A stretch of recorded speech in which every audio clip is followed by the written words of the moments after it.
गांव में छोटू नाम का एक गरीब लड़का रहता था। छोटू अपनी माँ से हमेशा एक कैरम बोर्ड मांगता रहता था। माँ, मुझे एक कैरम दिला दो ना। बेटा, अब ये तुम्हारी कैरम खेलने की उम्र नहीं है। पड़ोस वाली निधि तो मेरे बराबर है और दिन भर अपने दोस्तों के साथ कैरम खेलती है। वो अमीर बाप की बेटी है। अमीर बच्चों का बचपन ज्यादा लंबा चलता है और गरीब बच्चों का बचपन बहुत जल्दी खत्म हो जाता है, क्योंकि उन्हें जिम्मेदारियां संभालनी नहीं पड़ती हैं। माँ, बचपन नहीं, बस एक कैरम बोर्ड मांग रहा हूँ। कह दिया ना, नहीं मिल सकता। छोटू निराश होकर निधि के घर गया। निधि, क्या मैं तुम्हारे साथ कैरम खेल सकता हूँ? तेरी इतनी औकात नहीं कि तू मेरे साथ कैरम खेले, भाग यहाँ से। छोटू गांव के बाहर जंगल की तरफ चला गया और एक पेड़ के नीचे बैठकर रोने लगा। कोई मुझे कैरम क्यों नहीं देता? माँ नहीं देती, निधि भी नहीं देती। मैं अपना टाइम कैसे पास करूं? उस पेड़ पर एक चुड़ैल रहती थी जो इंसानों को खाती थी। चुड़ैल ने छोटू की पूरी स्थिति समझ ली। उसने एक सुंदर औरत का रूप धारण किया और छोटू के सामने एक कैरम बोर्ड लेकर आई। सुनो, तुम रो क्यों रहे हो? मुझे बस एक कैरम बोर्ड चाहिए। ये लो, मैं यहाँ पड़ोस में ही रहती हूँ। क्या तुम मेरे घर चलकर मेरे साथ गेम खेलोगे? छोटू ने इतना शानदार कैरम कभी नहीं देखा था। उसने तुरंत खेलने के लिए हाँ कर दिया। चुड़ैल छोटू को एक झोपड़ी में ले गई। तुम यहाँ बैठो और गोटियां सजाओ, मैं अभी आती हूँ। चुड़ैल छोटू को झोपड़ी में छोड़कर बाहर आ जाती है। ये तो बहुत आसानी से मेरे जाल में फंस गया। इसे मैं अभी कच्चा खा सकती हूँ, लेकिन मैं ऐसा नहीं करूँगी। इसके द्वारा मैं गांव से और इंसानों को यहाँ मंगवाऊंगी और फिर दावत उड़ाऊंगी। चुड़ैल औरत के रूप में आकर छोटू के पास आ जाती है और कहती है, तुम इस कैरम को अपने घर ले जा सकते हो और अपने दोस्तों के साथ खेल सकते हो, लेकिन एक बात का विशेष ध्यान रखना, ये कैरम टूटना नहीं चाहिए। आप चिंता न करें, मैं इस पर खरोंच भी नहीं आने दूंगा। चुड़ैल ने कैरम में अपनी शक्तियां डाल दी थीं। अब जो भी इस कैरम में हारेगा वो मेरा गुलाम बन जाएगा और जंगल की तरफ चला आएगा। फिर मैं उसे नोच नोच कर खा जाऊंगी। छोटू जब कैरम लेकर गांव पहुंचता है तो गांव के सारे लोग उसका कैरम देखते रह जाते हैं। उन्होंने इतना अच्छा कैरम बोर्ड कभी नहीं देखा था। क्या मैं तुम्हारे साथ कैरम खेल सकती हूँ? मैंने तुमसे जो कहा उसके लिए मैं माफी चाहती हूँ। ठीक है, खेल सकती हो। निधि कैरम में गेम हार गई। हारने के बाद उसका व्यवहार अचानक से बदल गया। ना वो कुछ सुन रही थी और ना ही कुछ बोल रही थी। निधि, पिताजी तुम्हारे लिए मिठाई लेकर आए हैं, खाओगी क्या? निधि बिना कुछ जवाब दिए सीधे कमरे में चली जाती है। इसे क्या हो गया? निधि बिस्तर पर जाकर लेट गई। उसे एक सपना आया। आजा मेरी बच्ची, आजा मेरे पास जंगल में, मैं तेरा इंतजार कर रही हूँ। मेरे पेट में जाना ही अब तेरा धर्म है। निधि रात के 2 बजे अचानक बिस्तर से उठ गई और चल पड़ी। निधि का पैर गिलास से टकरा गया। गिलास की आवाज सुनकर निधि की माँ जाग गई। निधि कहाँ जा रही है इतनी रात में? निधि, निधि, क्या तुझे सुनाई नहीं दे रहा? निधि की माँ निधि का हाथ पकड़ लेती है। निधि ने गुस्से से लाल आंखों से अपनी माँ की तरफ देखा और अपनी माँ को उठाकर दीवार पर दे मारा। निधि की माँ निधि को आवाज देती रही, लेकिन उठ नहीं पाई और कुछ देर बाद बेहोश हो गई। सुबह निधि की माँ को होश आया तो वो पूरे घर में निधि को ढूंढने लगी। निधि, निधि तुम कहाँ हो? निधि। निधि की माँ छोटू के घर पहुँची। छोटू, क्या तुमने निधि को देखा? वो रात में जंगल की तरफ चली गई थी। मेरी एक ही बेटी है, उसे ढूंढने में मेरी मदद करो। रोइए मत आंटी, मैं आपकी मदद करूँगा। चलिए जंगल में चलकर उसे ढूंढते हैं। छोटू निधि की माँ के साथ जंगल में जाता है। उन लोगों को झोपड़ी से निधि के रोने की आवाज सुनाई दी। ये तो उन्हीं आंटी की झोपड़ी है जिन्होंने मुझे कैरम दिया था। छोटू ने छुपकर देखा। चुड़ैल ने निधि को एक खम्बे से बांध रखा था। निधि के माथे पर लंबा काला टीका था और गले में हड्डियों की माला। तू कैरम बोर्ड से प्राप्त हुई पहली शिकार है, इसलिए तुझे खाने से पहले तेरा थोड़ा मांस अपने देवता को चढ़ाऊंगी। उस कैरम को मैंने छोटू को देकर बहुत बड़ा रिस्क लिया है, लेकिन उस कैरम में मेरी जान बसी हुई है। अगर वो कैरम टूट गया तो मैं जिंदा नहीं बच पाऊंगी। लेकिन उस बेवकूफ छोटू को इस बात का कुछ पता नहीं। अब तुझे मारने का वक्त आ गया है।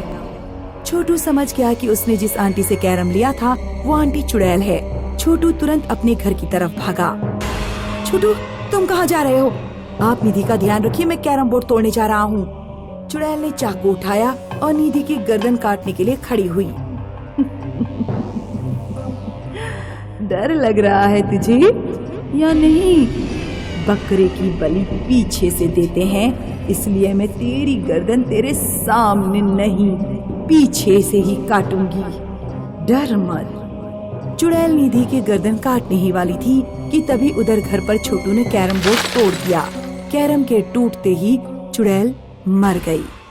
मुन्ना राम सेठ हरबंसलाल की चक्की पर काम करता था। सेठ उसे गांव के अमीर घरों में गेहूं उठाने के लिए भेजता था। मुन्ना गेहूं लेकर आता, चक्की में पीसता, फिर आटा लोगों के घरों तक पहुंचाता। सेठ जी, आज 5 तारीख हो गई है, मेरी तनख्वाह दे दीजिए। काम धाम तो कुछ ठीक से करते नहीं हो, तनख्वाह तुम्हें हमेशा ध्यान रहती है। ये लो। ये क्या सेठ, मात्र 4,000? आपने तो कहा था कि इस महीने से आप मुझे 5,000 देंगे। तुम्हारे काम के हिसाब से 4,000 भी ज्यादा है। अब जाओ यहाँ से, मेरा टाइम मत खराब करो। मुन्ना जब घर पहुंचा तो उसकी बीवी उससे बोली, सेठ के यहाँ काम करने से बेहतर है कि आप खुद की चक्की खरीद लो और अपना धंधा शुरू करो। सेठ पैसे देने में बहुत कंजूसी करता है। लेकिन मैं चक्की कैसे खरीदूंगा? चक्की खरीदने के लिए भी तो पैसे चाहिए। आप मेरा मंगलसूत्र गिरवी रख दीजिए और चक्की खरीद लीजिए। मुन्ना अपनी पत्नी का मंगलसूत्र लेकर निकल गया। रात में वो चक्की लेकर लौट रहा था। मुन्ना बहुत खुश था क्योंकि चक्की उसे फ्री में मिल गई थी। आज तो मजा ही आ गया, मंगलसूत्र भी नहीं खोना पड़ा और चक्की भी मिल गई। मुन्ना को पेशाब लगी। उसने चक्की सड़क पर रख दी और झाड़ियों में पेशाब करने लगा। कौन है यहाँ पर?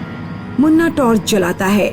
मुन्ना ने देखा कि उसकी टांगों के नीचे एक भूतनी लेटी हुई है। मुन्ना इतनी देर से भूतनी पर ही पेशाब कर रहा था। मुन्ना की सांसें रुक गई। वो चक्की उठाकर ऐसा भागा कि सीधे घर पर ही रुका। क्या हुआ? ऐसे भागे क्यों चले आ रहे हो? रास्ते में शायद कोई बुरी हवा मेरे पीछे लग गई थी। खैर वो छोड़ो, और एक खुशी की बात सुनो। दुकान के मालिक ने मुझे फ्री में चक्की दे दी। क्यों? कारण तो मुझे नहीं पता। दुकानदार ने मुझसे कहा कि वो बहुत दयालु आदमी है और गरीब लोगों की मदद करते हैं। पापा, आप चक्की ले आए? अरे बेटी, तुम नानी के घर से वापस कब आ गई? हाँ पापा, अब मैं चक्की चलाने में आपकी मदद करूंगी। रात में जो मुन्ना का परिवार सो रहा था तो अचानक सोनम को चक्की की चलने की आवाज आई। मम्मी पापा जब यहाँ सो रहे हैं तो कमरे में चक्की कौन चला रहा है? सोनम कमरे में देखने जाती है।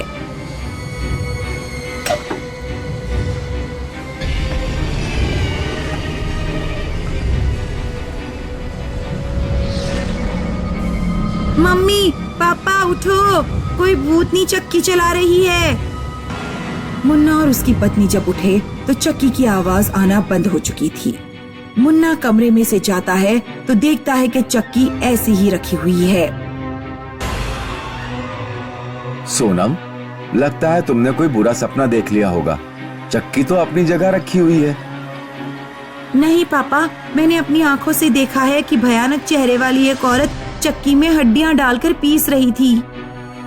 सुनिए जी, एक बार घर की शुद्धि करा लेते हैं। आपको भी भूतनी दिखाई दी थी और सोनम को भी। कल आप पंडित रामनाथ को बुला लाना। अगले दिन पंडित रामनाथ आता है और हवन के लिए आग जलाता है, लेकिन आग जल ही नहीं रही थी। बड़े आश्चर्य की बात है कि आपके घर पर लकड़ियां आग ही नहीं पकड़ रही हैं। लगता है आपके घर किसी जिद्दी आत्मा का प्रवेश हुआ है। आपके घर की शुद्धि नहीं हो पाएगी। फिलहाल आपको सावधान रहना होगा। घर में कुछ भी ऐसा वैसा हो तो मुझे बुला लेना। ऐसा कहकर पंडित जी मुन्ना के घर से चले जाते हैं। उस रात जब मुन्ना का परिवार सो रहा था तो फिर उन लोगों को फिर चक्की के चलने की आवाज सुनाई देती है। सुनिए पिताजी, मैंने कहा था ना कि कमरे में कोई चक्की चलाता है। अब आप खुद ही अपने कानों से सुन लीजिए। तीनों लोग कमरे के अंदर जाते हैं।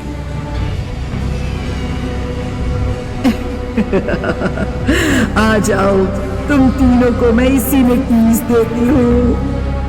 भूतनी हवा में उड़ती हुई तीनों की तरफ बढ़ती है, लेकिन तभी मुन्ना कमरे का दरवाजा बंद कर देता है।